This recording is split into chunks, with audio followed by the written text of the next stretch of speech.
जय हरी शेतकरी मित्रांनो आणि विद्यार्थी मित्रांनो, आता NCMC कार्ड हे ST महामंडळाच्या माध्यमातून प्रत्येक बस स्टँडवर प्रत्येक आगारात काढणं चालू आहे। त्याबद्दल आपण या अगोदर बऱ्याचपैकी माहिती दिलेली आहे की कार्ड काढताना आपण किती पैसे द्यायचे। आणि आता महत्त्वाचा मुद्दा आहे की आता पुढे शाळा चालू होणार आहेत, सध्या काही पोरांचे ट्युशन चालू झालेले आहेत आणि या विद्यार्थ्यांना सुद्धा NCMC कार्ड काढावे लागणार आहेत।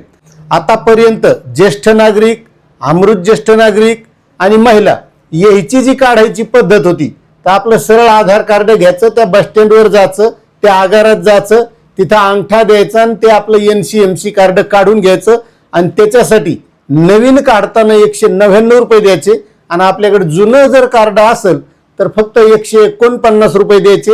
ही माहिती आपण या अगोदर दिलेली। आता त्याच्यात एका काढणाऱ्यानं कमेंट केली की आम्हाला याच्यात काहीच पैसे उरत नाहीत आणि तुम्ही सांगायले की एवढे पैसे देऊ नका। त्याच्यासाठी मी वेगळा व्हिडिओ करीन, जे काढणारा कमेंट केली त्यांच्यासाठी। आपला आता आजचा विषय आहे खरा विद्यार्थ्याचा, की विद्यार्थ्यांनी कसं काढायचे। आता तुम्हाला सांगतो, आतापर्यंत ज्येष्ठ नागरिक, अमृत ज्येष्ठ नागरिक, पत्रकार, दिव्यांग यायला आपलं बस स्टँडवर येऊन काढता येते, पण विद्यार्थ्यांना काढण्यासाठी याच्यात एक वेगळी पद्धत आहे। ते कसं काढायचंय, काय करायचंय, त्यांच्यासाठी कोणता अर्ज असणार आहे, पालकाचा अर्ज असणार, शाळेचा असणार, कार्यालयीन प्रक्रिया असणार। आणि जवळपास तुम्हाला माहिती आहे आजकाल विद्यार्थी हे ST महामंडळाच्या बसनं शाळेत ट्युशनला ते जात असतील आणि त्याच्यामुळे त्याला सुद्धा हे काढणं गरजेचं आहे। मग तेच आपल्याला ह्या व्हिडिओच्या माध्यमातून समजून घ्यायचं। त्याच्यामुळे तुम्ही जर आपल्या चॅनलवर नवीन असताल तर चॅनलला सबस्क्राईब करा, व्हिडिओला लाईक करा आणि ही माहिती जास्तीत जास्त विद्यार्थ्यापर्यंत आणि त्यांच्या पालकापर्यंत शेअर करा। तर चला नेमकी प्रक्रिया काय आहे हे आपण सविस्तर समजून घेऊ। तर बघा मित्रांनो, अशा प्रकारचा एक पालकांचा अर्ज आहे। आता हा अगोदर आपल्याला अर्ज समजून घेणं गरजेचं आहे की नेमकं यामध्ये काय लिहायचं आहे आणि काय करायचंय।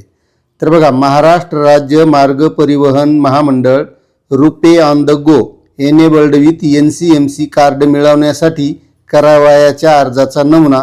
तर त्यामध्ये प्रति आगार प्रमुख राष्ट्रीय परिवहन महामंडळ जिथला असेल तिथं इथं नाव टाकायचं।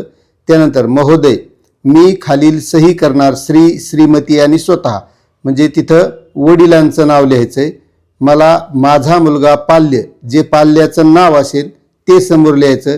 ह्याला हिला कोणत्या ठिकाणापासून, जे ठिकाण आपल्या गावाचं आहे ते ठिकाण, त्यानंतर तिथून तुम्हाला शाळेमध्ये कुठं जायचंय ते ठिकाण या इथं लिहायचंय। म्हणजे या ठिकाणापासून ते या ठिकाणापर्यंत परत प्रवास करण्यासाठी विद्यार्थी मासिक पास सवलतीचा लाभ घेता यावा, यासाठी तुमचं जे काही शैक्षणिक वर्ष असेल, 5वी आहे, 7वी आहे, 10वी आहे, जे असेल ते इथं या शैक्षणिक वर्षाकरिता RuPay on the go enabled with NCMC card मिळावे अशी या अर्जाद्वारे विनंती करीत आहे।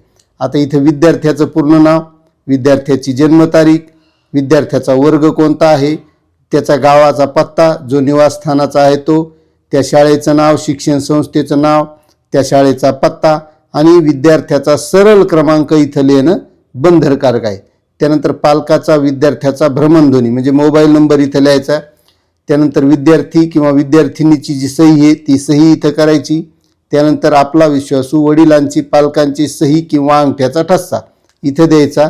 या पद्धतीने हे करायचं। इथं बघा, इयत्ता 11वी व पुढील विद्यार्थ्यांना पालकांच्या सहीची आवश्यकता नाही, म्हणजे 11वीच्या पुढील जर विद्यार्थी असतील तर ते स्वतः अर्ज हा करू शकतात, पालकांची आवश्यकता नाही। त्यानंतर दुसरा आहे शाळेचा दाखला।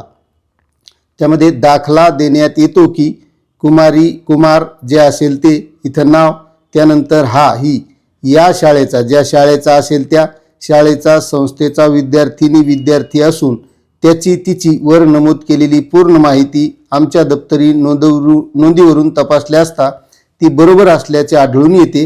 UDIS कोड जो असेल तो इथं शाळेचा कोड येणार, त्यानंतर विद्यार्थ्याचा सरळ क्रमांक येणार, विद्यार्थ्याचा आधार नंबर इथं टाकायचा आहे आणि मग इथं मुख्याध्यापकाची सही, त्या शाळेचा, संस्थेचा शिक्का, इथं सही आणि शिक्का इथं येणार।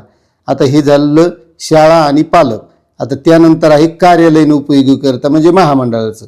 अर्जातील व ओळखपत्रावरील सर्व माहिती तपासून पाहिली असता ती बरोबर असल्याची आढळून आली आहे। त्याप्रमाणे कुमार कुमारी ह्याला NCMC कार्ड क्रमांक दिनांक यापासून यापर्यंत म्हणजे जिथपासून प्रवास करायचा तिथपर्यंत आणि त्या कालावधीकरिता दिनांक रोजी देण्यात आले आहे। आगार प्रमुखाची सही आणि शिक्का। विद्यार्थी मासिक सवलतीच्या पासावर प्रवास करण्याकरिता महाराष्ट्र राज्य मार्ग परिवहन महामंडळाच्या प्रचलित नियमानुसार आवश्यक असणारे विद्यार्थ्याचे NCMC कार्ड क्रमांक जे इथं असेल ते मला मिळाले आणि इथं विद्यार्थ्याची सही। आणि जर या विद्यार्थ्यांचं हरवलं तर आपल्याकडे हा नंबर असणं गरजेचं आहे। त्यानंतर त्या विद्यार्थ्याला ते पुन्हा कार्ड मिळेल, कारण विद्यार्थ्याचं सांगता येत नाही, प्रवासामध्ये हरवू शकतं, कारण रोजचा प्रवास आहे। सगळी माहिती तुमच्या लक्षात आली असेल। ह्या पद्धतीनं आता विद्यार्थ्यांना NCMC कार्ड काढावे लागणार आहेत, कारण त्यांना सुद्धा या ST महामंडळाच्या प्रवास सवलतीचा फायदा घेऊन आपल्याला चांगलं उत्कृष्ट शिक्षण घ्यायचं असते। आता तुम्हाला ही माहिती कशी वाटली नक्कीच कमेंट करा। चॅनलवर नवीन असाल तर सबस्क्राईब करा। जय जवान जय किसान।